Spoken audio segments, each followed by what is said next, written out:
இப்போ நியூஸ் டிஎன்னு ஒரு இது அவங்க ஓனர் வந்து ஓனருக்கு புடிச்சனால தான் நாங்க அத அப்படியே ரன் பண்ணி கொண்டு வந்தோம் அப்படின்ற மாரி சொன்னீங்க. அங்க இருந்து ஏன் இன்னொரு சேனல்? அதான் அவராலயுமே இந்த சேனல ரன் பண்ண முடியல. பொருளாதார ரீதியா கிட்டத்தட்ட ஒரு 2 சேனல் ஹெல்த் சேனலா ரன் பண்ணோம். கிட்டத்தட்ட நானே அவரோட கஷ்டங்கள நேர்ல இருந்து பார்த்துருக்கேன். ம். மாசம் குறைஞ்சது ஒரு 5,00,000 வரைக்கும் தேவைப்படும். இடம் ம். வாடகை அது இதுன்னு. அப்ப அங்கருந்து இன்னொரு இடத்துக்கு கைமாறுது. அங்க கைமாறும்போது சில நிபந்தனைகள்லாம் எங்க மேல போடப்படுது. ம். இந்தந்த விஷயங்கள தொடாதீங்க, இந்தந்த ம். விஷயங்கள ட்ரோல் பண்ணாதீங்க ம். அப்டின்னும்போது, அதாவது அந்த நபர் தான் அந்த அரசியல்ல அந்த கட்சி நபர் தான் எங்களுடைய பாரம்பரிய ட்ரோல் மெட்டீரியலாவே வச்சிருப்போம். ம். அத தொடாதன்னும்போது ஐய்யய்யோன்ற மாரி ஒரு சிக்கல் வரும்ல. ஸோ ம். அப்ப அதெல்லாம் எங்களுக்கு இடிக்கும். அதாவது வருஷம் வருஷம் சில ஈவென்ட்ட கூட நாங்க ட்ரோல் பண்ணுவோம். ம். அத சொல்ல முடியாது.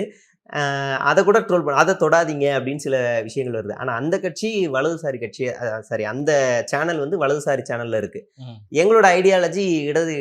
இடதுசாரியா இருக்கும்போது 2த்துக்கும் முரண்படுது.